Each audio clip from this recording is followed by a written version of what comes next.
রাসূল সাল্লাল্লাহু আলাইহি সাল্লামকে সৃষ্টি করা না হলে পৃথিবী সৃষ্টি হতো না। এই হাদিসগুলি দঈফ, দুর্বল, শুদ্ধ না।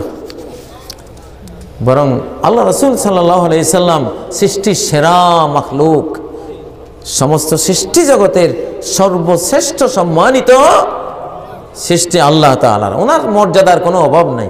একটা ভুল কথা দিয়ে ওনার মর্যাদা দিতে গেলে ওনার অসম্মান হয়, ঠিক না? ওনার সহি মর্যাদারই অভাব নাই, তুমি ভুল মর্যাদা দিতে যাও কেন? বিবাহে ঢোল বাদ্য বাজানো কি? বিবাহে শুধু এক পাশ খোলা এক পাশ বন্ধ দফ বাজানো যাবে। অদরিবু আলাইহি বিদ্দুফু, বিয়ের মধ্যে দফ বাজাও, দুইও দিকে বন্ধ যে ঢোল, এইটা হারাম। এটা কি হারাম? একদিক খোলা ঢোল, একদিক খোলা ঢোল, এটা দেখেছেন? দফ বলে আরবিতে। ডেকসেট ম্যাকসেট এগুলি হারাম, মিউজিক হারাম। এই উম্মত এখন মিউজিক হালাল করে জাহান্নামের দিকে যাচ্ছে, বুঝেন না? শুধু দফ বিয়ের দিনে আর ঈদের দিনে বাজাতে পারবে, 2 দিন, এরপরে আর কোনো অনুমতি নাই। আমার প্রশ্ন হলো যে গণতন্ত্র কি হারাম, তাহলে ইসলামের বিজয় হবে কিভাবে? অনেক সময় হারাম খাওয়া ফরজ। এখানে গেছেন, এখানে কোনো খাদ্যই নাই, আছে মরা কুত্তা উগা আর মরা গরু উগা। মরা কুত্তা একটা আর কি মরা গরু একটা, দুইটার একটা না খাইলে বাঁচতাম না। দুইটাই হারাম, দুইটাই কি হারাম। এখন দেখবো এই দুইটার মধ্যে কোনটা বেশি হারাম আর কোনটা অল্প হারাম, কোনটা জিন্দা মুর্দা 2 অবস্থায় হারাম আর কোনটা শুধু মুর্দা অবস্থায় হারাম, জিন্দা অবস্থায় হালাল। কোনটা? গরু। কুত্তা খাইতাম না, গরুটা খামো, হারাম, মরা অবস্থায় হারাম। এখন গণতন্ত্র হারাম, সমস্যা কি? এখন যেহেতু গণতন্ত্রের গরু ছাড়া আর কিছুই নাই, এই গরুও খান, যেদিন হালালটা আইব সেদিন হালালটা খাইবেন, বুঝেন না? ইসলামে সর্বাবস্থায় দুটো মন্দের মধ্যে ভালোটা বাছাই করা উত্তম, তুলনামূলক। দুটাই মন্দ, একটা ধোঁয়া সাপ, একটা হানক সাপ। হ্যাঁ, কোনটা কামড় খাইবেন? কামড় একটা খাওয়ানো লাগবে, এখন কোনটা খাইবেন? কোন ধোঁয়া সাপ একটা কামড়, এইরকম মশালা। ইসলাম কত সুন্দর। মা খুইরা রাসূলুল্লাহি সাল্লাল্লাহু আলাইহি ওয়াসাল্লাম বাইনা আমরাইনি ইল্লা ইখতারা আইসারাহুমা। নবীজি যখন দুইটা সংকটের মধ্যে পড়তেন, দুইটার মধ্যে কোনটার মধ্যে ক্ষতিটা একটু কম, ওইটা নিতেন, বুঝছেন না? এই গণতন্ত্র বলেন, সমাজতন্ত্র বলেন, এই তন্ত্র সেই তন্ত্র, যত তন্ত্রই আসুক, সামনে আসে যদি একটা নেওয়াই লাগে, তুলনামূলক কোনটা একটু ভালো ওইটা নেবেন। আর ইসলাম পাইলে তো আলহামদুলিল্লাহ কথাই নাই, ঠিক না? একজন পীরের মুরিদ উচ্চস্বরে ইল্লাল্লাহ ইল্লাল্লাহ জিকির করে, এই কারণে বাড়িতে অসুস্থ মানুষ ঘুমাতে পারে না। এই ধরনের লোক মসজিদ মাদ্রাসার সভাপতি হতে পারবে কিনা? হ্যাঁ, ইল্লাল্লাহ ইল্লাল্লাহ জিকির যতবার করবে ততবার সে কবিরা গুনাহ করবে, বেদাতি গুনাহ করবে, কারণ এটা একটা বেদাত। সে তরিকা চেঞ্জ করেছে। মুহাম্মদ সাল্লাল্লাহু আলাইহি সাল্লামের জিকিরে যে শেইপটা ছিল, শেইপ চেঞ্জ করে দিয়েছে। বড় অপরাধী, বড় পাপী, কারণ একটা ছাঁচ, একটা ডিজাইন চেঞ্জ করে দেওয়া, বুঝেন না? এটা সিস্টেম লস করে দেয়া, ভয়াবহ পাপী। ইল্লাল্লাহ বা শুধু লা ইলাহার কোনো জিকির নেই। জিকির আছে লা ইলাহা ইল্লাল্লাহ, লা ইলাহা ইল্লাল্লাহ। নবীজির সামনে যতজন কালেমা পড়ে মুসলমান হইতো, কি আশহাদু আন্না ইল্লাল্লাহ, হ্যাঁ, কি বলতো? আশহাদু আল্লা ইলাহা ইল্লাল্লাহ। জিকির হলো আফদালুজ যিকরি লা ইলাহা ইল্লাল্লাহ, সর্বশ্রেষ্ঠ জিকির হলো লা ইলাহা ইল্লাল্লাহ। লা ইলাহা হলো নফি, ইল্লাল্লাহ হলো ইসবাত। লা ইলাহা হলো নেগেটিভ তার, ইল্লাল্লাহ হলো পজিটিভ তার। 2 তার একসাথে না হলে বাতি জ্বলে? মাইক চলে? 2 তার এট এ টাইম একসাথে লাগাইতে হবে, মাঝখানে বিরতি নেই। লা ইলাহা ইল্লাল্লাহ একসাথে বলতে হবে। লা ইলাহা বলে ওয়াকফ করা হারাম, বুঝেন না? অতএব এই ধরনের জিকির, উল্টা পাল্টা জিকির করে চিরকাল জিকির করে মরলে জাহান্নাম ছাড়া কোনো উপায় নেই। এটা 72ইয়া জিকির। কি জিকির? ওই যে কইছে 73 রকমের আল্লাহওয়ালা নামাজি কালামি জিকিরকারী থাকবে, 72 রকমের জিকিরকারী নামাজি কালামি হাজি গাজী জাহান্নামে যাবে, এক রকমের নামাজি কালামিরা জান্নাতে যাবে। ওরা তারা যারা নবীজির মতো সাহাবীদের মতো জিকির করে, নবী আর সাহাবীদের মতো সালাত পড়ে, নবী আর সাহাবীদের মতো ইবাদত বন্দেগী করে, নবী আর সাহাবীদের মতো ঈমান আকীদা বিশ্বাস করে, তারাই কেবল জান্নাতে যাবে, এছাড়া জান্নাতে কেউ যেতে পারবে না। হুজুর, ইসলামের তাবিজের বিধান কি? তাবিজের বিধান হলো, তাবিজ হলো শিরক। মান আল্লাকা তামিমাতান ফাকাদ আশরাকা, যেই তাবিজ লটকাবে সে শিরিক করবে, সে মূর্তি পূজা করবে। সে একটা গণেশ লটকাইলো গলার মধ্যে, নারায়ণ লটকাইলো গলার মধ্যে, বুঝেন না? ইন্নাকা ইম্মিত্তা ওয়া হিয়া আলাইকা মা আফলাহাতা আবাদা। এই গণেশ লই যদি মরো, জীবনে জান্নাত পাইতে না। এই তাবিজ লই যদি কবরে যাও তো জান্নাত শেষ। মাজারে তাগা লই যদি মরো, জান্নাত শেষ। আবার অনেকে জালের কড়ি, বুঝেন না, শামুক, তারপরে এই ধর্মজালের রশি, কত কিছু যে আছে জাহান্নামে যাওয়ার উপায় উপকরণ, বুঝেন না? এগুলি সব শিরিক। সব কি শিরিক? মান আল্লাকা শাইআন উকিলা ইলাইহি। আমাদের দেশের অনেক আলেম ওলামারা এগুলি করে। ভুল, ভুল, মারাত্মক ভুল, শিরক। এগুলি করবেন না, বরং পানির বোতল ঘরে রাখেন, হ্যাঁ, হাফ লিটারে পানির বোতল রাখেন। রুগী আইসে, পানি পড়ে ওনারে দেন যে পানি পড়া খান, খাইয়ে যদি ভালো হয় আমারে 2 লাখ টাকা দিয়ে যাবেন। টাকা নেন, পানি পড়া দিয়ে টাকা খান, অসুবিধা কি? ডাক্তারে যদি হাজার হাজার টাকা, লাখ লাখ টাকা দিতে পারে। এক সাহাবী এক সাপে কাটা রুগীকে সূরা ফাতিহা 7 বার পড়ে ফু দিয়েছে, উনি লাফ দিয়ে উঠছে। 30টা আরাবিয়ান ছাগল দিয়েছে ওনারে। আরব দেশে 30টা ছাগল, একটার দাম যদি 20,000 টাকা ধরি, 30টার দাম কত? 6 লক্ষ টাকা। আবু সাইদ খুদরি সাহাবীর নাম, উনি 30টা ছাগল নিয়ে গেছেন। নবীজি শুনে কয় আমারও 1 ভাগ দাও, কারণ এইটার মতন হালাল আর নাই, কারণ কোরআন দিয়া লইছে। আল্লাহু আকবার, কোরআন দিয়া শেফা দিয়া চিকিৎসা করে এটা নিছে। এইটা আলেমরা হারাম খাবেন কেন? এমন আমল করবেন যে ফু দিলে রুগী ভালো হয়ে যায়। ভালো হলে সে আপনারা টাকা দিয়ে যাবে, চুক্তি করে নেবেন, সমস্যা নাই, যদি সেরকম আল্লাহওয়ালা হন, ঠিক না? তবে হারাম করেন না। পানি পড়া দেন, ঝাড় ফুঁক দেন। সাহাবীরা ঝাড় ফুঁক দিয়ে ওনারা ওই পয়সা নিয়েছেন। আপনি পানি পড়া দিয়ে নেন, তাবিজ দিয়ে নেবেন কেন? হারাম করে নেবেন কেন? কোরআনের তাবিজ দেওয়াও হারাম, কোরআনের তাবিজ দেওয়াও কি হারাম। কানু ইয়াকরাহুনা তামাইমা কুল্লাহা। সাহাবায়ে কেরাম সব ধরনের তাবিজকে হারাম মনে করতেন। মিনাল কোরআনে আও গায়রিল কোরআন, সেই কোরআন দিয়ে হোক, সেই গায়রে কোরআন দিয়ে হোক। কারণ কোরআন লটকাবার জন্য আসে নাই, কোরআন পড়ার জন্য আসছে। এ কোরআন, তুমি কোরআন পড়ো।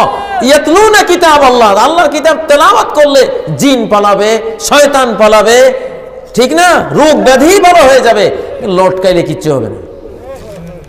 এখন বক্তার জন্য আদা খাওয়া জরুরি, গলার খুশখুশি কমে। আদা যদি আমি লটকাইছি গলার মধ্যে, মুখে না দিয়ে খাইলাম না, লটকাই ধুইলাম, আপনারাও কইবেন কি পাগল টাগল হয়েছে নাকি? লটকায় কি হইব? যেটা যা করা লাগে সেটাই করতে হবে, যেটা খেতে হবে খেতে হবে, যেটা পড়তে হবে এটা পড়তে হবে। ওটা পড়লে 10 নাকি, 1 অক্ষরে 10 নাকি, লটকাইলে ভুয়া জিনিস। জুমার নামাজের সময় কাবলাল জুমার 4 রাকাত, বাদাল জুমার 4 রাকাত পড়তে হবে কি? বাদাল জুমার 4 রাকাত সহি। ইজা সাল্লা আহাদুকুমুল জুমআতা ফালইউসাল্লি বাদাহা 4 রাকাতিন। কেউ জুমা পড়লে তারপরে 4 রাকাত পড়ো, এটা সহি হাদিস। কিন্তু তার আগের 4 রাকাত, কাবলাল জুমার 4 রাকাতের কোনো সহি হাদিস নাই, দুর্বল, অগ্রহণযোগ্য। নবীজি পড়েছেন বলে প্রমাণিত হয় নাই। এই জন্য মসজিদে গেলে 2 রাকাত, কাবলাল জুমা সুন্নতে মুআক্কাদা হলো 2 রাকাত পড়া। কয় রাকাত পড়া? 2 রাকাত পড়া। আর যেটা 4 রাকাত সুন্নতে মুআক্কাদা নামে আমাদের সমাজে চালু আছে, এর হাদিসটা আল্লাহর রাসূল বলেছেন বলে প্রমাণিত হয় নাই, প্রমাণিত হয় নাই। এটা খুব দুর্বল, এই জন্য এটা আমরা আমল করি না। দুখুলুল মসজিদ 2 রাকাত পড়লে চলবে। এরপরে যদি আপনি নফল পড়তে চান, 2, 4, 6, 8 নফল পড়তে পারেন।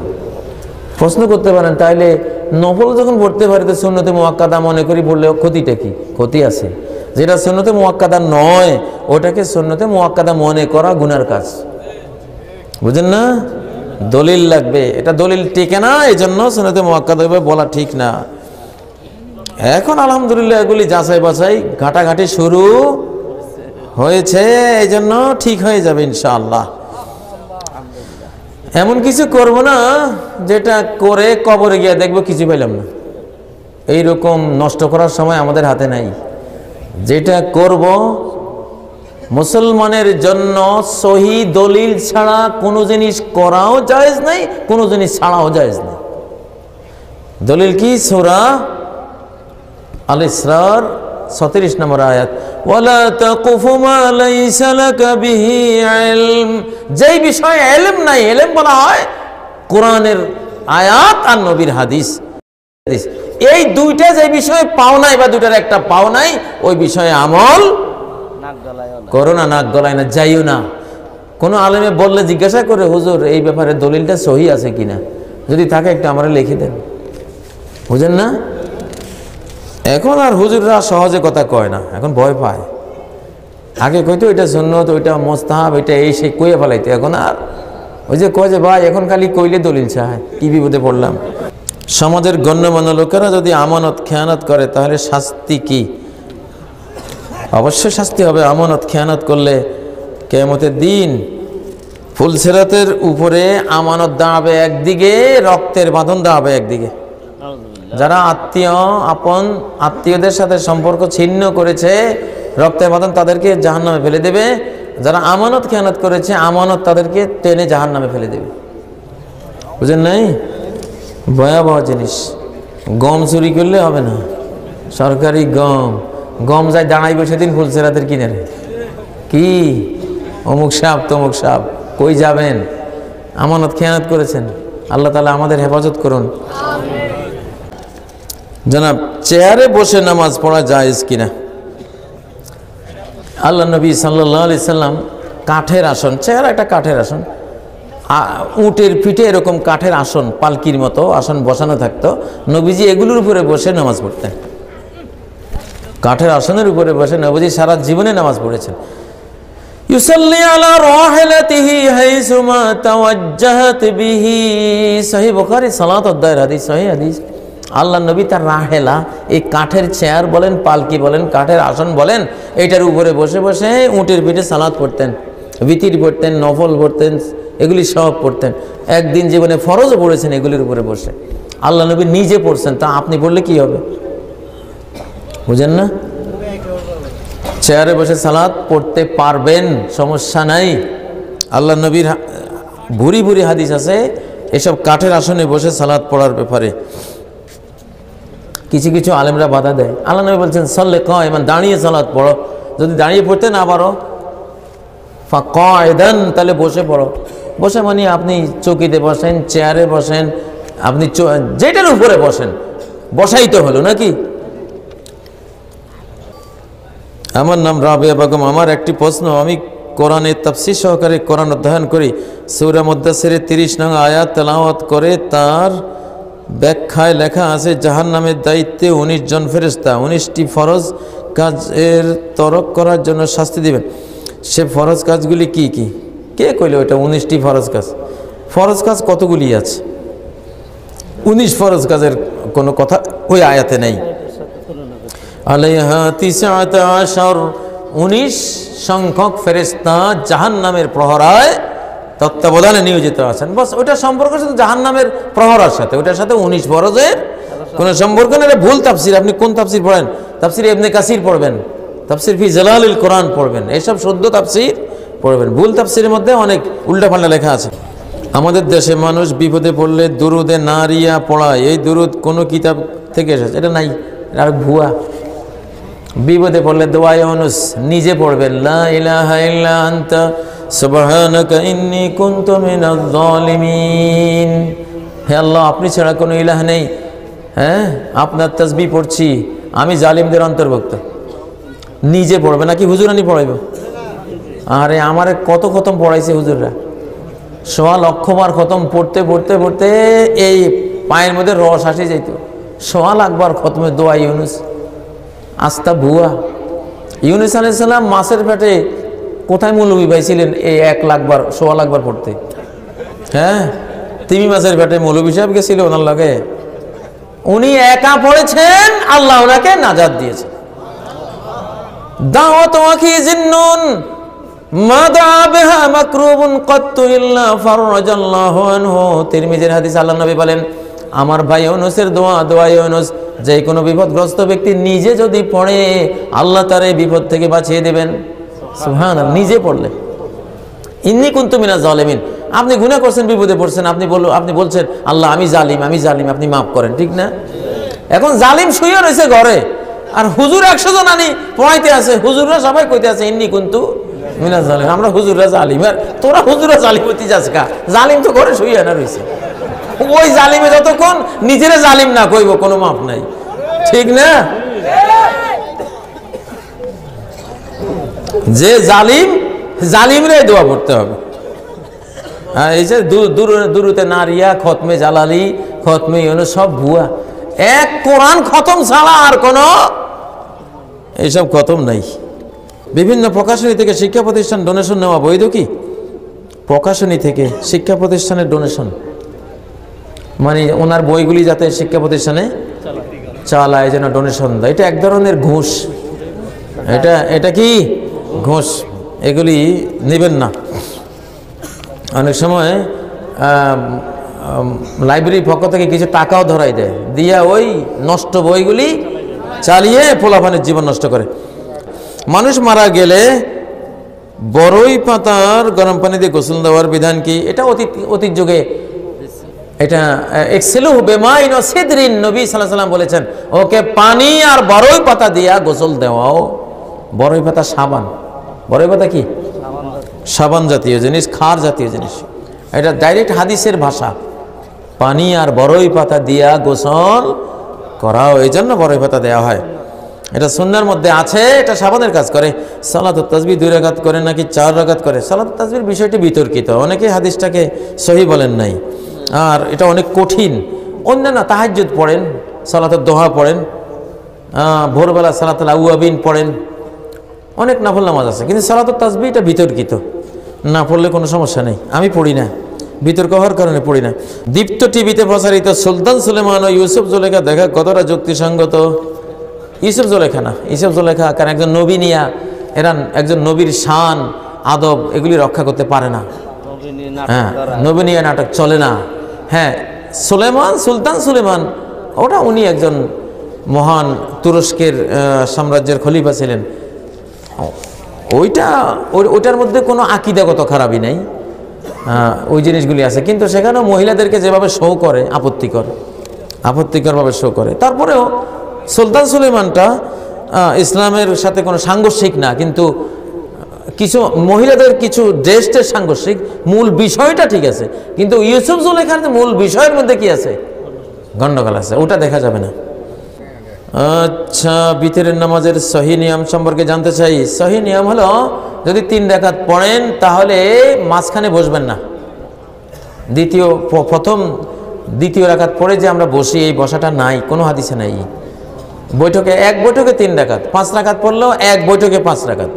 সহিহ মুসলিমে রয়েছে, ইউতিরু মিন যালিকা বিখামসিন লা ইয়াকুদু ইল্লা ফি আখিরিহিন্না। নবী সাল্লাল্লাহু আলাইহি সাল্লাম বিতির 5 রাকাত পড়লে লা ইয়াকুদু ইল্লা ফি আখিরিহিন্না, শুধু শেষ রাকাতে বসতেন, পঞ্চম রাকাতে বসতেন, মাঝখানে আর বসতেন না।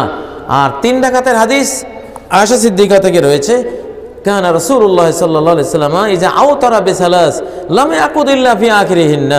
নবী সাল্লাল্লাহু আলাইহি সাল্লাম 3 রাকাত বিতির পড়লে শুধু এক বৈঠক করতেন, শেষ বৈঠকটা, মাঝখানে বৈঠক করতেন না।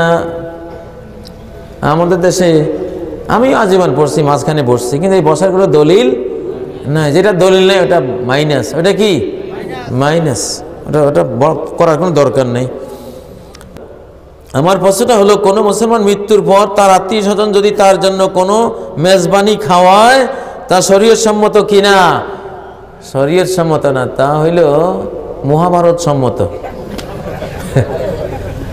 এটা হলো বেদ পুরাণ সম্মত। ওটা হিন্দু ধর্ম অনুষ্ঠান, আপনি মুসলমান হয়ে করবেন কি জন্য? শ্রাদ্ধ 40 দিনে শ্রাদ্ধ করা হয়, এটা কোন ধর্মের? হিন্দু ধর্ম, এটার সাথে মুসলমান ধর্মের কোনো সম্পর্ক নাই। 4 দিনা 40 দিনা এই শ্রাদ্ধ জিয়াফত করবেন, সাথে সাথে কবর আযাব শুরু হয়ে যাবে। এই বক্তব্যটা আমি দিয়ে থাকি ইউটিউবে, বেশি করে আমি বলে থাকি। আপনি মৃত ব্যক্তির জন্য 12টা কাজ করতে পারেন। কয়টা? 12টা কাজ করতে পারেন। মুসহাফান ওয়ার রাসা, মায়ের বাপের নামে কিছু কোরআনে কারীম কিনে বা তাফসির কিনে মসজিদ মাদ্রাসা বা ব্যক্তিকে উপহার দিতে পারেন। যতদিন পড়া হবে তারা সওয়াব পাবেন, বুঝেন না? মসজিদান বানাহু, মা বাবার নামে একটা মসজিদ দিতে পারেন বা আংশিক দিতে পারেন। যতকাল এই মসজিদ থাকবে তারা এর সওয়াব পেতে থাকবে। ওয়ালাদান সালেহান তারাকা, এটা নেককার সন্তান যদি রেখে যান, নেককার সন্তান আপনাদের দোয়া করবে, আপনি কবরে এ সওয়াব পেতে থাকবেন। নহরান আজরাহু, কোনো একটা নদী বা খাল বিল খনন করে দিলেন, পানি প্রবাহিত করে দিলেন, দুকুল চেপে কৃষকরা হাজার হাজার একর জমি চাষ করলো, আপনার মা বাবার সওয়াব পেতে থাকবে। বিরান হাফারাহা, একটা নলকূপ নাই, ডিপ টিউবওয়েল নাই, মানুষ পানি খাইতে পারে না, বাবার নামে মায়ের নামে একটা ডিপ টিউবওয়েল দিয়ে দিলেন। যত বিন্দু পানি এখানে উঠবে তত বিন্দু পানি এর সওয়াব মা বাবার আমলনামায় চলে যাবে। কত বিরাট। বাইতুল ইবনিস সাবিল বানাহু, কোনো রাস্তায় যাত্রী ছাউনি নাই, বিশ্রামাগার নাই, একটা বিশ্রামাগার বানিয়ে দিলেন, একটা কুত্তাও যদি ঘুমায় এর সওয়াবও আপনার মা বাবা পেয়ে যাবে। সুবহানাল্লাহ। মানুষ ঘুমাইলে তো পাবেই, মানুষ বিশ্রাম নিলে তো পাবেই। এই কাজগুলি করা যাবে, যে কোনো সাদাকায়ে জারিয়া তাদের জন্য করা যাবে। একটা এতিমখানা করে দিলেন, একটা ফুরকানিয়া মাদ্রাসা করে দিলেন, যুগ যুগান্তরের সওয়াব যাইতে থাকবে। আর আবু দাউদের হাদিসে রয়েছে আরো 5টা, আসসালাতু আলাইহিমা, মা বাবার জন্য যেই কোনো দোয়া করলে সন্তানের দোয়া চলে যাবে, পৌঁছে যাবে। ওয়াল ইস্তিগফারু লাহুমা, মা বাবার জন্য ইস্তিগফার করলে আল্লাহ তাদের গুনাহ ক্ষমা করে, তাদেরকে জান্নাতবাসী করে দেবেন। 3 নম্বর, ইনফাজ আহাদিমা মিন বাদিহিমা, তারা যেই সব চুক্তি বা প্রতিশ্রুতি কোনো মসজিদ মাদ্রাসায় কোথাও করে গেছে কিন্তু বাস্তবায়ন করতে পারেন নাই, সেটা বাস্তবায়ন করলে ওর সওয়াব তারা পেয়ে যাবেন। ইকরামু সাদিকিহিমা, মা বাবার বন্ধু, মায়ের বান্ধবী আর বাবার বন্ধুদেরকে খাওয়াইলে, হাদিয়া দিলে, উপহার দিলে এর সওয়াব মায়ও পাবে বাবাও পাবে। তারপর সিলাতুর রহিম ইল্লাতি লা তুসালু ইল্লা বিহিমা, মায়ের মামা গোষ্ঠী নানা গোষ্ঠীকে সেবা দিলে মা সওয়াব পাবেন, বাবার বাবা গোষ্ঠীকে সেবা দিলে এর সওয়াব বাবা পেয়ে যাবেন। এগুলি হলো করণীয়। যেসব ইসলামিক সঙ্গীতে মিউজিক দেওয়া হয় ওই সকল ইসলামিক সঙ্গীত শোনা যাবে কি না? মিউজিক দিলে শোনা যাবে না। দফ দিলে শুনতে পারবেন। তারপরেও সেটাও অনেকে বলছেন যে বিয়ে আর ঈদ ছাড়া দফের ব্যাপারেও কোনো হাদিস নাই, যেটা দলিল নাই ওটা করবেন কেন? মিউজিক ছাড়াই ইসলামী সঙ্গীত বলতে হবে, মিউজিক সহ ইসলামী সঙ্গীত হবে না। ইন্নাল্লাহা হাররামাল কুবাতা ওয়াল কিন্নিন, এই যে ঢোল তবলা, তারপরে এইসব মাজিফ, উমিরতু ইন্নামা বুইস্তু লিমাহকিল মাজিফ ওয়াল মাজামির, আমি তো প্রেরিতই হয়েছি বাদ্যযন্ত্র ধ্বংস করার জন্য। অতএব এসব বাদ্যযন্ত্র শোনা যাবে না। কোনো ইসলামিক ইন্স্যুরেন্স কোম্পানিতে বীমা করার পর ওই কোম্পানি থেকে যে অতিরিক্ত টাকা দেওয়া হয় সেই টাকা কি হালাল হবে? বিতর্কিত। শরিয়া বোর্ডের সাথে আলাপ করবেন। তবে ইন্স্যুরেন্সের মধ্যে সমস্যা আছে। আপনি কোন ইন্স্যুরেন্সের কথা নির্দিষ্টভাবে বলেন না, এই জন্য বলতে পারলাম না। আত্মীয় স্বজনের সাথে সম্পর্ক না রাখলে কি ধরনের পাপ হয়? মহা পাপ, কবিরা গুনাহ। সম্পর্ক ছিন্নকারী এক ব্যক্তি কোনো গ্রামে থাকলে সারা গ্রামের কারোই দোয়া কবুল হবে না। হ্যাঁ, ফিহিম কাতে ও রাহিমিন, জান্নাতা কাতে ও রাহিমিন, কাতে রাহিম রক্তের বাঁধন ছিন্নকারী ব্যক্তি জান্নাতে যাবে না। বনে হক নিচে দেখি আর বোনের দামাতে দেয় না, বাড়িতে ঢুকতে দেয় না। কাতে রাহিম, বুঝেন না? জান্নাত পাবেন না। রক্তের বাঁধন গিয়ে আল্লাহকে ধরবে। আল্লাহ বলবেন মান ওয়াসালাকি ওয়াসালতুহু ওয়া মান কাতাআকি বাতাতুহু, তোমার সাথে যে সম্পর্ক রাখবে আমিও তার সাথে সম্পর্ক রাখবো, তোমার সাথে যে সম্পর্ক ছিন্ন করবে আমিও তার সাথে সম্পর্ক ছিন্ন করব। মেয়েদের ও ছেলেদের নামাজের মধ্যে পার্থক্য আছে কি? আমাদের দেশে তো বিশাল পার্থক্য, কিন্তু হাদিসের মধ্যে কোনো পার্থক্য পাওয়া যায় না। রুকু ছেলে মেয়েদের একরকম, সেজদা ছেলে মেয়েদের একরকম, বৈঠক ছেলে মেয়েদের একরকম। সাল্লু কামা রাআইতুমুনি উসাল্লি, কোন দলিলে মেয়েরা মাটির সাথে মিশে সেজদা করবে? দলিলটা কি? কেউ জানে না। জমি এটা আমি খাই, দলিল দাও, কয় দলিল তো নেই। এই জমি টিকবে? যে সেজদার দলিল নেই সেজদা টিকবে? টিকবে না। উমিরতু আন আসজুদা আলা সাবআতি আযমিন, 7 অঙ্গের উপরে সেজদা করব, এটা আমাকে আদেশ করা হয়েছে। নারীরা 9-10 অঙ্গের উপরে সেজদা করে, দলিল কি? 7 অঙ্গের উপরে করব, বুঝেন না? লাআল্লাকা মিনাল্লাযিনা ইউসাল্লুনা আলা আওরাকিহিম ইয়ানি ইয়াসজুদু হুয়া লাসিকুন বিল আরদি। আব্দুল্লাহ ইবনে ওমর বলছেন, এই তুমি কি ওই খারজিদের অন্তর্ভুক্ত যারা মাটিতে মিশে সেজদা করে? এটা ইরাকের একদল খারেজি যারা হযরত আলীকে হত্যা করেছে, যারা ভালো ভালো মুসলমানদের খুন করতো, সন্ত্রাসী, এটা ওরাও এরকম সেজদা করত। এই সেজদার কোনো দলিল নেই। এই জন্য নারী পুরুষের রুকু সেজদা বৈঠক কি একই রকম। নামাজের মধ্যে ইমামের পিছনে মুক্তাদিদের সূরা ফাতিহা পড়া যাবে কি? যাওয়া উচিত, পড়া উচিত। সমস্ত হাদিস সূরা ফাতিহার পক্ষে, বুঝেন না? পড়া মুস্তাহাব, কেউ বলছেন ফরজ, কেউ বলছেন পড়া যাবে না। এই 3 কথার মধ্যে পড়ার পাঠটাই বেশি শক্তিশালী। ফজরের নামাজের মধ্যেও নবীজি বলেছেন ফালা তাফআলু ইল্লা বিউম্মিল কোরআন, এই ফজরের মধ্যে অন্য সূরা পড়ো না, তবে সূরা ফাতিহা পড়বা।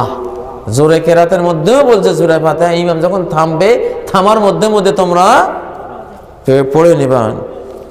এটা পড়লে, কারণ সূরা ফাতিহার অপর নাম হলো সালাত, সূরাতুস সালাহ, সালাতের সূরা। মুসলমানের জন্য কি ইসলামী দল করা ফরজ? দয়া করে বলবেন। ইসলাম নিজেই তো একটা দল, দল অনেকগুলি আছে, আর দল বাড়ানোর দরকার নেই। যেগুলি আছে এখন তোমরা সবাই মিলিয়ে এক দল হইয়া যাও। পদ্মা, মেঘনা, যমুনা সব মিলিয়ে বঙ্গোপসাগরে পড়ে সাগর হইয়া যাও, ঠিক না?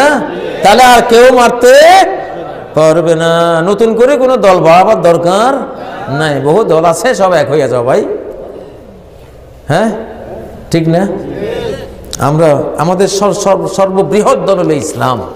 ইসলাম নিজে একটা সংগঠন, ইসলাম নিজেই একটা সংগঠন। এই সংগঠনের সদস্য সবাই হয়ে যাব, যে যে দল করি না কেন ইসলামের পথে সবাই ঐক্যবদ্ধ, তাহলে ইনশাআল্লাহ ইসলামের বিজয় সময়ের ব্যাপার মাত্র। ঈমানকে মজবুত করার জন্য কোন কোন আমল বেশি করতে হবে? যত সুন্নত আছে, সহিহ আমল আছে, এগুলি করবেন। কোরআন তেলাওয়াত করলে ঈমান বেড়ে যায়। রাস্তা থেকে একটা খড়কুটা কষাদায়ক জিনিস সরাইলে কি ঈমান বেড়ে যায়। জিকিরে ঈমান বেড়ে যায়, যাকাত দিলে ঈমান বেড়ে যায়, আল্লাহর জন্য সৎ কাজের আদেশ অসৎ কাজের নিষেধ করলে ঈমান বেড়ে যায়। ঈমান বাড়াবার মতো ৭৯টার মতো আমল আছে। কয়টা? ৭৯টার মতো আমল আছে। এগুলি কোরআন হাদিস থেকে শিখে নিতে হবে, এতগুলি বলার সময় নেই। কওমি মাদ্রাসার বিরুদ্ধে কথা বললে কি ওই লোককে নাস্তিক বলা ঠিক হবে? কেন? কওমি মাদ্রাসার কি সব কাজ ঠিক? আলিয়া মাদ্রাসার কি সব ঠিক কাজ? ভুল আছে না? ভুল আছে। আমাদের কওমি মাদ্রাসাগুলি বলেন, যে কোনো এইসব মাদ্রাসার মধ্যে যেগুলি ভুল আছে আমরা সেই ভুল সমালোচনা করতে পারি। আলিয়া মাদ্রাসার ভুল আছে, পোলা মানে দাড়ি কাটে, হ্যাঁ, শার্ট প্যান্ট পরে, বিভিন্ন উল্টাপাল্টা কাজ করে। মন্দ কাজ করলে তো সমালোচনা করতে হবে। আবার কওমি মাদ্রাসাগুলিতে 16 বছর পরে একখান কথা বোঝে। কয়খান কথা? 16 বছর পরে একখান কথা বুঝি বাইর হয়। কি? কোরআন হাদিস বুঝা আমার কাজ না। এইটা ইমামরা বুঝছে, বড় বড় ওলিরা বুঝছে, আমি বুঝতাম না। আমি রহমতুল্লাহ আলাইহি ফরমায়া মুদ্দাজ্জাল্লাহু আলাইহি কাহা, আমি এগুলি নিয়ে থাকবো, বুঝেন না? কারণ কওমি মাদ্রাসা আমিও পড়ছি। দলিল ঘাটলে কয় গোস্তাক, বেয়াদব। এই যুগ শেষ। কওমি ছাত্ররা, বাবারা তোমরা যারা আছো, দলিল ছাড়া কোনো জিনিস মানবা না, ঠিক না? 16 বছর পরে যদি এইটা বুঝে বের হও যে কোরআনের তর্জমা পড়া হারাম, কোরআন বুঝার দরকার নাই, 16 বছর পরে এইটারই বুঝলা, হ্যাঁ, এটার জন্য এত কষ্ট। কোরআন অবশ্য কোরআন বুঝার জন্যই তো মাদ্রাসা, নাকি? সে কোরআনে বুঝলা না তো কি বুঝলা? কত আফসোস লাগে। দাওরা পাস, টাইটেল পাস, সূরা কাউসারের তর্জমা জিজ্ঞাসা করি, পারে না, পারে না, কারণ এই চেতনাই তৈরি হয়নি। আমি কওমি মাদ্রাসার দুর্নাম করি না, কারণ বাংলাদেশে কওমি মাদ্রাসাগুলি ইসলামের বিরাট সহায়ক এবং ইসলাম টিকে আছে তো এসব মাদ্রাসার কারণে। কিন্তু দুই একটা পয়েন্ট ভুল থাকলে এই ভুলটা ধরা কি দোষ না এটা ভুল ধরাটা রহমত? রহমত, এটা ধরতে হবে। বেগম রোকেয়া তার সাহিত্যকর্মে আফসোস করেছেন যে এই দেশের মৌলভী সাহেবগণ বলেন কোরআন বুঝা নাকি গুনাহ। কি আশ্চর্য কথা! রোকেয়া লিখতেছেন যে মাতা ভগ্নীদেরকে ভোরের মক্তবে তোতা পাখির মতো কোরআন শিক্ষা দেওয়া হয়, কতই না ভালো হতো যদি অর্থসহ কোরআন শিক্ষা দেওয়া হতো। রোকেয়ার এই কথাটা যেদিন আমি পড়েছি সেদিন আমি নিয়ত করেছি যে বেগম রোকেয়া তোমার নামে একটা মাদ্রাসা করব। আলহামদুলিল্লাহ আমি মাদ্রাসা করেছি।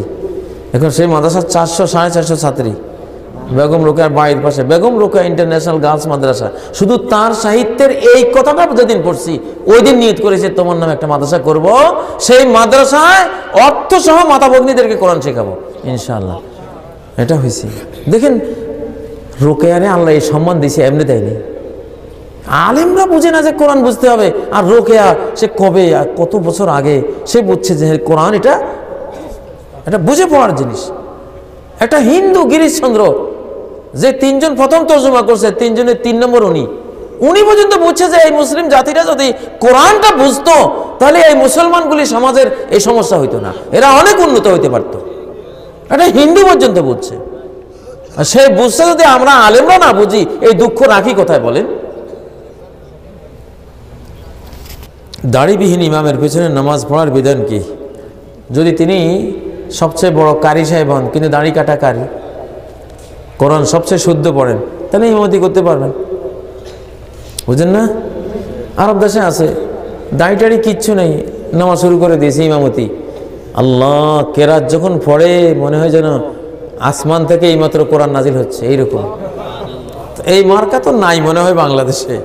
দাড়ি কাটা গুলির মধ্যে এত সুন্দর কারি বাংলাদেশে পাওয়া যায় না। যাই হোক, তারপরে যদি কেউ এরকম থাকে করতে পারবে।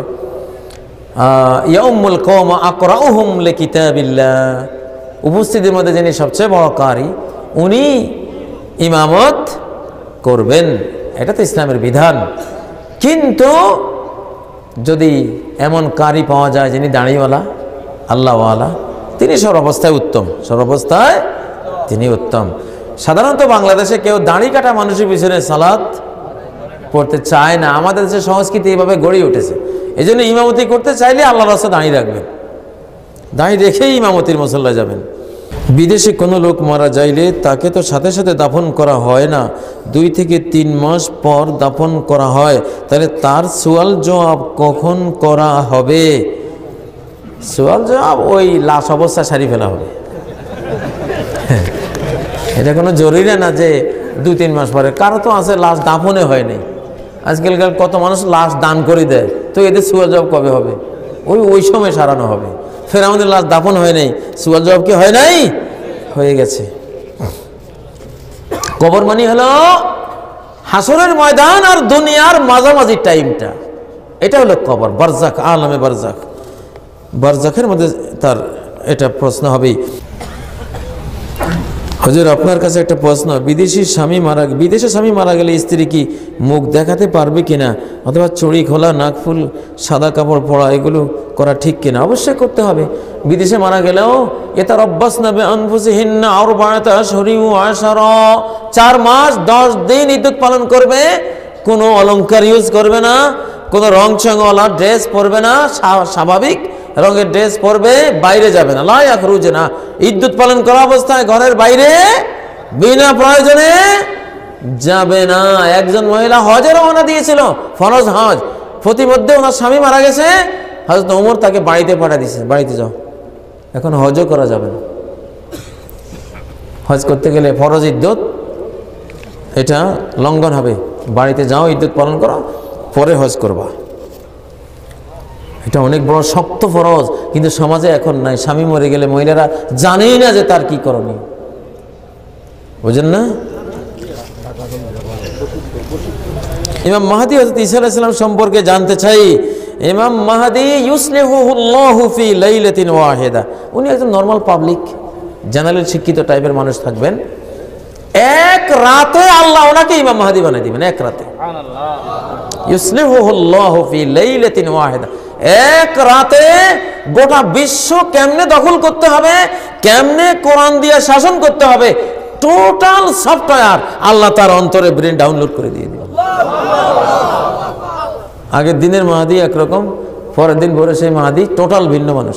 আল্লাহু আকবার। এই আধুনিক বিশ্বকে কিভাবে কি করতে হবে আল্লাহ তাআলা এক রাতে তাকে ওটা তারবিয়ত শিক্ষা দিয়ে দিবেন, এবং সারা বিশ্বে উনি ইসলাম কায়েম করবেন। সারা বিশ্বে এই অঞ্চলের রাজা বাদশাদেরকে অ্যারেস্ট করে নিয়ে যাবেন। আমাদের এই অঞ্চলের এই উপমহাদেশের সব রাজা বাদশাদেরকে ইয়াতুনা বিসসালাসিলি ওয়াল আগলাল, হাতের মধ্যে হাত কড়া, গলার মধ্যে জিনজির, পায়ের মধ্যে শিকল বাঁধি নিয়ে চলে যাবে ইমাম মাহদি এসে। বুঝেন না, যারা আল্লাহকে মানবে না এই দশা হবে। আর ঈসা আলাইহিস সালাম তো 33 বছর বয়স নিয়ে আসমানে অপেক্ষায় আছেন, খালি কখন নামবে। উনি দাজ্জাল আসলে নামবে, উনি হলেন দাজ্জালের জন্য রেডি। দাজ্জাল আসবে অলি আল্লাহ আর কি, দাজ্জাল তো একজন অলি আল্লাহ টাইপের হয়ে আসবে। উনি একবারে পীর আনি পীর দস্তগীর হয়ে আসবে। একবার কইবে আমি নবী, আবার কইবে আমি তো আল্লাহর ওলি, আবার কইবে আমি আল্লাহ নিজেই। এরকম ধর্মীয় ভাব নিয়ে আসবে। আদম থেকে কিয়ামত পর্যন্ত সবচেয়ে বড় ফিতনা হলো দাজ্জাল। নবীজি বলছেন মহিলাগুলি নিয়ে বেশি বিপদে পড়বা, মহিলাগুলিরে খাটের চৌকির ঠ্যাঙের লগে বাঁধি রাখতে হবে, নাহলে দাইজেই ভোগা দাজ্জালের পিছনে। বুঝেন না, মহিলারা যারা ল্যাংটা ফকির দেখলে ছুটে যেভাবে, আর দাজ্জালের মতো সূর্য আটক করে ফেলছে, তার নির্দেশে বৃষ্টি হয়, তার হুকুমে ফসল হয়, তার হুকুমে গাভিয়ে দুধ দেয়, তার কাছে জান্নাত, তার কাছে জাহান্নাম, এই টাইপের কোনো পীর আসলে মহিলা একটা থাকবনি বাংলাদেশে ইল্লা মাশাআল্লাহ সহি আকীদার গুলি ছাড়া, সব পিছনে ছুটবো, ছুটতো না? তো দাজ্জালটা এই টাইপের অবস্থা নিয়ে আসবে।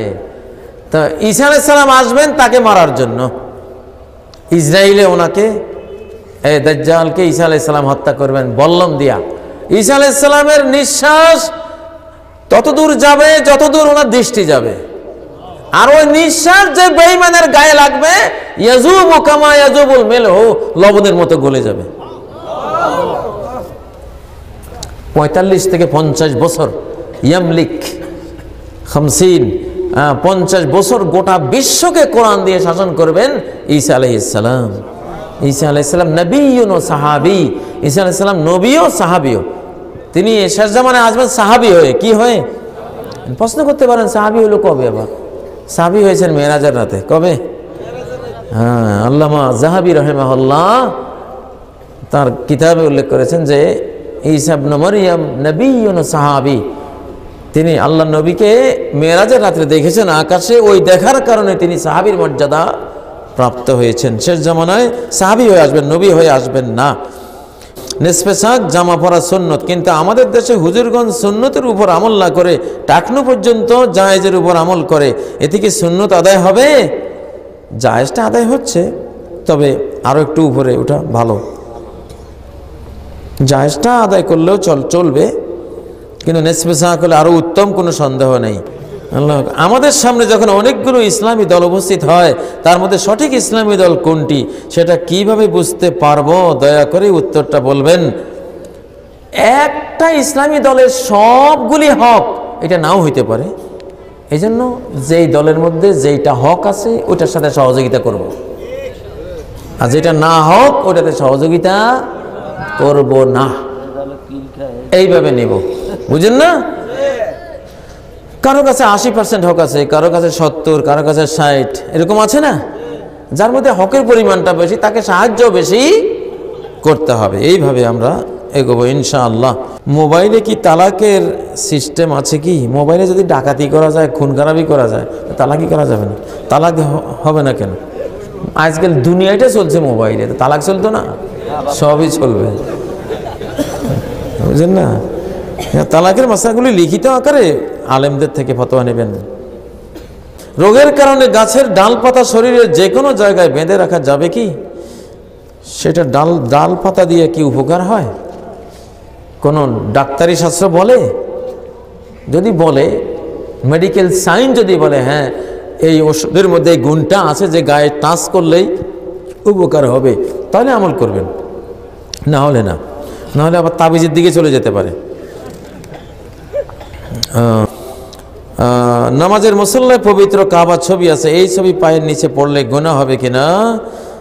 এটা কাবার তাজিমের সাথে সংশ্লিষ্ট বিষয়। অনেক সময় পায়ে পদদলিত করলে মনের মধ্যে একটা অসম্মান বোধ আসতে পারে, এটার ব্যাপারে নির্দেশনা নাই, তবে এরকম ছবি আসলে না দেওয়াই উত্তম।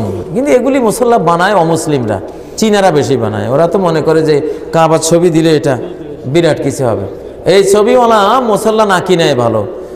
আর এটা কেনার পরে কাবা শরীফকে পায়ের নিচে না দেওয়াই উত্তম। অনুভূতির মধ্যে যদি কোনো রকমের অপমান বোধ আসে তাহলে ক্ষতি হবে। স্বামী মারা যাওয়ার পর কোনো স্ত্রী তার পিতার বাড়ির সাদা কাপড় পরে, এটা কি জায়েজ? পিতার বাড়ির সাদা কাপড়, সাদা কাপড় হলে হলো, এবার পিতার বাড়ির হোক আর স্বামীর বাড়ির হোক বা অন্য কেউ গিফট দেওয়া হোক, যেটাই হোক না কেন কাপড়টা সাদা হলেই হবে, বুঝেন না? এটা পিতার বাড়ি না স্বামীর বাড়ির, এটা দেখার কোনো বিষয় না। হানাফি মাযহাবের ফিকহ নির্ভর কিতাব ইলাউস সুনান কেমন কিতাব? যা 22 খণ্ড, খুবই ভালো কিতাব। ইলাউস সুনান ভালো কিতাব। অধিকাংশ মাসালায় সুন্নাহর পক্ষে এই কিতাবে কথা বলা হয়েছে, চেষ্টা করা হয়েছে দলিল ভিত্তিক দেওয়ার জন্য। তারপরে যদি কোনো কিছু দলিলে দুর্বল থাকে সেটা আমরা নেব না। বিয়ের আগেও পরে পালকি সাজ নামক লেনদেন কি রকম? মৃত্যুর পরে খাওয়ানি, এটা কেমন পালকি সাজ মানি? জি, কনের সাথে বাবার বাড়ি থেকে দেয়, এটা ঠিক আছে, এটা জাহিজ। নবী সাল্লাল্লাহু আলাইহি ওয়াসাল্লাম ফাতেমাকে খাট, বালিশ ইত্যাদি অনেক কিছু দিয়েছেন, এটা চলে, এগুলি সমস্যা না। এগুলি চাওয়া ছাড়াই বাবারা কন্যাদের প্রতি তাদের ভালোবাসার একটা প্রতীক হিসাবে দান করে, এটা ঠিক আছে। আরবিতে জাহিজ বলে এটাকে। মহিলাদের তালিম করা জায়েজ কিনা? তালিম না করলে মহিলারা তারা সালাত পড়বে কেমনে? তারা আল্লাহকে মানবে কেমনে? তালিম তো করতে হবে, তালিম তো ফরজ, তবে সেটা হিজাব রক্ষা করে, পর্দাপোশিতে রক্ষা করে তারপরে করবে। কোরআন ও সহিহ হাদিসে অকাট্য দলিল দেওয়ার পরেও একদল আলেম সমাজ ও মুরব্বীগণ মেনে নিতে চায় না। এই বুড়াগুলি মরুক, আল্লাহ এগুলি মরলে তারপরে ইসলামটা এই দেশে সঠিকভাবে কায়েম হয়ে যাবে ইনশাআল্লাহ। এগুলি মরা পর্যন্ত অপেক্ষা করো। এই বুড়াগুলি মরা উচিত, যেগুলি কোনো হক মাসালা নিতে চায় না। এই বুড়ারাই আল্লাহ নবীরও জ্বালাইছে, বুঝেন না? ইনশাআল্লাহ এদের পরে এই যে যুবক শ্রেণী একবারে তরতাজা ইসলামের উপর চলে আসবে, তখন গোটা বিশ্বে ইসলাম বিজয় হয়ে যাবে ইনশাআল্লাহ। হ্যাঁ, বুড়োদের মধ্যে যারা আবার সঠিক মাসলা মেনে নেবে তারা অনেক সওয়াব পাবে, কারণ বুড়াকালে কিছু পরিবর্তন করা বহুত কষ্টের। জওয়ানকালে পরিবর্তন করা সহজ, বুড়াকালে পরিবর্তন করা বহুত কষ্ট। সে বুদ্ধিও থাকে না, ব্রেন ধরেও না। তারপরেও যদি কেউ চেঞ্জ করে, আল্লাহ রাসূল যদি তারে তৌফিক দেন, আল্লাহ যদি তৌফিক দেন, তাহলে কিন্তু বিরাট মর্যাদা। যে বুড়াকালেও সে এটা সত্যকে গ্রহণ করেছে। একই প্রশ্ন কয়েকবার এসে গেছে।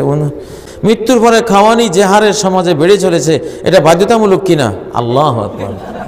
এটা তো ইসালে আযাব। মা বাবারে আযাব দিতে চাইলে খাওয়াইবেন, আযাব আরম্ভ হয়ে যাবে।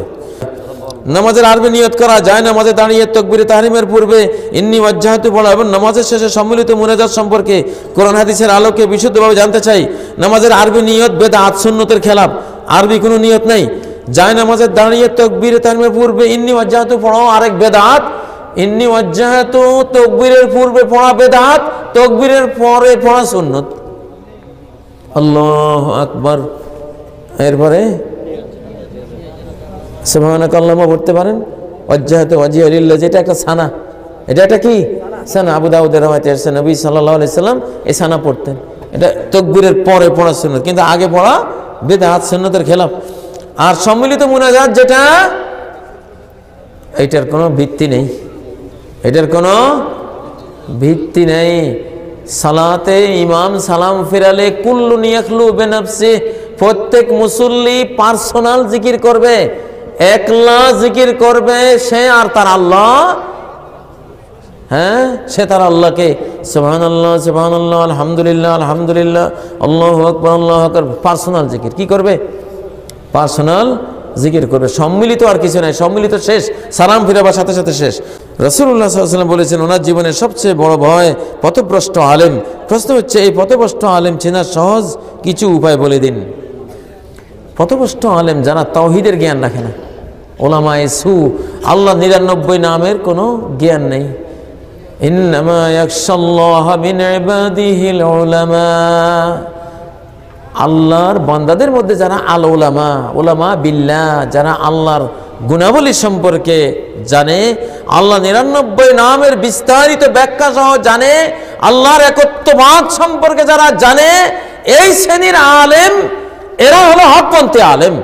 এদের অন্তরে আল্লাহর ভয় থাকে। আর শুধু মাসলা মাসাইল জানে, আল্লাহর তাওহীদের জ্ঞান জানে না, শিরকের জ্ঞান জানে না। এই আলেমগুলি সমাজের জন্য অনেক সমস্যা, এদের মধ্যে আল্লাহর ভয় থাকে না, উল্টা পাল্টা কথা বলে বেড়ায়। আমাদের মসজিদগুলোতে দেখা যায় জামাতে সালাত আদায় করার সময় জনসাধারণ অনেক ফাঁক রেখে দাঁড়ায়। এই ব্যাপারে ইমামদেরও কোনো সতর্কতা নাই। কোরআন সুন্নাহর আলোকে বিষয়টি বুঝিয়ে বলেন। ফাঁক রাখা নিষেধ। মুসল্লির পায়ে পায়ে, কাঁধে কাঁধে, হাঁটুতে হাঁটুতে মিলিয়ে এলজাকুল কদমে বিল কদমি ওয়াল কাবে বিল কাবে ওয়াল মানকিবে বিল মানকিব, সহিহ বুখারীতে অধ্যায় আছে।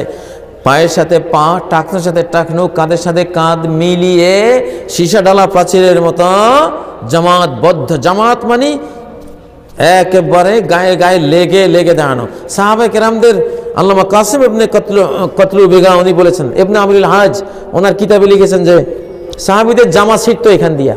কেন? নামাজের ঘষাঘষিতে এত টাইট হয়ে দাঁড়াইতেন। যত ঘন হয়ে দাঁড়াবেন তত হৃদয়ে হৃদয়ে মিল সৃষ্টি হবে। দেহ যত ফারাক, মনেও তত ফারাক তৈরি হবে। মান সাদ্দা ফুরজাতান ফিস সাফফি বানাল্লাহু লাহু বাইতান ফিল জান্নাহ, যে ব্যক্তি দুই মুসল্লির মাঝখানের ফাঁক বন্ধ করবে তার জন্য আল্লাহ জান্নাতে একটা প্রাসাদ নির্মাণ করবেন। ছোট বিষয় না। অনেকে কইস এই জওয়ান, আমি বুড়ো, আমার পায়ের লোকে পা লাগাইছে, বেয়াদবি করছে। আপনি কি মসজিদে মাবুদ হইয়া আইছেন নাকি? হ্যাঁ, আপনার আবার কিসের আদব বেয়াদবি? আদব বেয়াদবি হলো রসুলের সাথে, আল্লাহর সাথে, ঠিক না? এখানে ফাঁক হয়ে দাঁড়ানো বেয়াদবি, সুন্নতের সাথে বেয়াদবি, নবীর হাদিসের সাথে কি বেয়াদবি। এখানে আপনার আর আমার কোনো আদব বেয়াদবি নাই। এখানে আল্লাহর সাথে বেয়াদবি হয় কিনা ওটা দেখতে হবে। অনেকে বলে আমরা খোলামেলা চলাফেরা করি, আমরা মাইন্ড ফ্রি। যারা পর্দা করে তাদের মনে নাকি অনেক প্রকার শয়তানি। এ ব্যাপারে কিছু বলুন। ওনারা ফ্রি মাইন্ড হয়ে গেছে, বুঝেন না? তার পড়া গেছে, এখন কারেন্ট কই, আমি তো তার ধরতে আছি, শর্ট করে না তো। এখন এই তার এটা ফুড়ে গিয়ে কি হয়ে গেছে, ফ্রি মাইন্ড হয়ে গেছে। বিদ্যুৎ নাই, দড়ি কচলাইলেও ধরে না। আর যেটা জিন দেয় তার, ওরে বাপরে বাপ, ওটা কাছে নিলে টানি ধরে, ঠিক না? তো যারা আল্লাহওয়ালা, আলিম ওলামা, সচ্চরিত্র, এরা হলো কি এখনো খাঁটি তার, এরা পড়া যায় নাই। এই জন্য মাইন্ডের মধ্যে শর্ট করবে, আকর্ষণ করবে, এটা ভালো লক্ষণ। ফ্রি মাইন্ড হয়ে গেছে মানে তোর কিচ্ছু নেই, তোর যৌবনও শেষ, জীবনও শেষ। হ্যাঁ, উপরে খোকা, ভিতরে বুড়ার দাদা, বুঝেন নাই? ফ্রি হয়ে গেছে, এটা খুব খারাপ লক্ষণ, খারাপ লক্ষণ। ও ভাইয়েরা, যারা আরবিতে কোরআন শরীফ পড়তে পারে না তারা যদি বাংলা উচ্চারণ দেখে পড়ে, তাদেরকে কোরআন শরীফ পড়া হবে? মোটেও হবে না, হারাম, হারাম। একেবারে কোরআনের অর্থ উল্টে পাল্টে কুফরি, শিরকি, বেঈমানির গর্তে পড়ে যাবেন আপনি, একেবারে হবে, বুঝেন না? ও ভাইয়েরা, ইন্না ফি হাযা,